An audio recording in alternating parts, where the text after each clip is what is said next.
and you had asked, whoever's working that needed prayer to come forward, which is pretty much what had me come forward. And it was just kind of weird how when you were putting your hand on my ankle and just praying over it, it kind of seemed like maybe some warmth or something was going on, and then all of a sudden the pressure just went away. And there was still a little bit of pain in it, and you kept praying over it. And after we were done with the prayer, the rest of the night I was able to walk around no problem without my cane, without anything really. I didn't need any pain medication or anything to help me through or nothing. It was just done that night. Now, just to be clear, Jacob, so we can paint a picture of this, when I prayed for you, you had strings hanging out of your ankle from the surgery that you just had, didn't you? Yeah. So we're talking about this was still a fresh wound, so fresh that there were things coming out of the skin on your ankle from where they had just finished the surgery, that it had mended stuff on the inside, correct? Yeah, they had done surgery, and they had to stitch me inside and then outside, and the string was hanging out of the skin. So that later on they would be able to pull those out when it was done and ready to be basically called healed. That's awesome. By the doctor. So I remember you were stomping your foot. I was watching you about an hour later. You were stomping your foot, and I said, "What's going on, man? What's wrong with that ankle?" You said, "Nothing. I can't even make it hurt anymore." And before it was hurting all the time. And I asked you, I said, "How frequently did you feel pain?" You said 24/7. Is that accurate? So that night, there was pain in my foot every moment.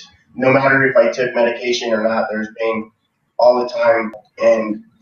But when you prayed over it at that moment, it was gone that night. Awesome. It was awesome. God was that particular meeting. God was just moving awesome in that meeting. There were dozens of people that were healed. But I'd like to actually talk about Bryson as well. That was Saturday night, and then Sunday morning the conference continued. And you and Melinda came up to me that morning, and you brought Bryson to me. Now tell me the story of what happened with Bryson. The day we were discharged to go home, they do newborn screen hearings on babies, and he failed the first one, and they told us it could have just been, the machines or something, or didn't have something attached, or the room wasn't quiet enough. So they had to do a second one before we were released to go home. And so we made everybody get out of the room, made it completely quiet so we would get the most accurate result, and he failed that one as well. Okay. So after the doctors at that point had concluded that whenever I met him, he was 10 days old. But at the point when he was releasing you guys from the hospital, and the doctors were releasing you from the hospital, they had concluded that that the hearing test had come back and that he couldn't hear. Correct? Correct. Yeah. At that time, he'd failed. His hearing. Okay. He wasn't even responsive to noise or anything. Yeah, and so you had shared that story with me, and I asked, I said, can I hold Bryson? And you handed him to me, and I sat down on the front row there to pray for him, and I myself was just checking to see what would happen and there was a lot of noise going on. There were a lot of people talking. And at one point, I was getting right up in Bryson's ears, and I was making noises and kind of, high-pitched noises, anything that would get him to wake up because he was sleeping as I was holding him, and didn't respond.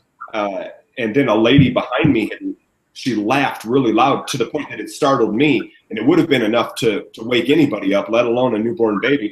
And he was completely unmoved by the circumstances, didn't jump, there was nothing that indicated that he was responding at all to wake up from his sleep from all these noises that were going on. So I started praying. And when I was praying, of course, I felt an anointing while we were praying. But what was really cool is after I took my hands off of his ears, he kind of did one of these jobs. He shook and then doing back and forth with his eyes still closed, and then he opened his eyes.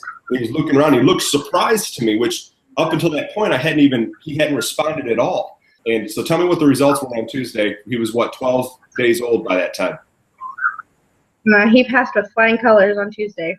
Awesome. The lady actually had said before the test was over with she said that she saw that there was no discrepancy in it at all. That as she's looking at the colors and the monitor and everything going up and down, she said he was passed before she was even done with the test. God's so awesome. That's just that so encourages me. It's so exciting to see. Definitely a miracle, but it's a testament of the faithfulness of God and His desire to see His kingdom established in the earth. I really appreciate you guys taking the time to talk and share your story so that I can send this out in the newsletter. It's so encouraged me that I wanted others to hear the stories as well and see what God's doing. It's just it's great. I appreciate you guys. Thanks so much for joining me all the way from Apache Junction, Arizona via Google Hangout today. I appreciate you guys. Thanks so much. Love you. Thank you. Love you too. Thank you.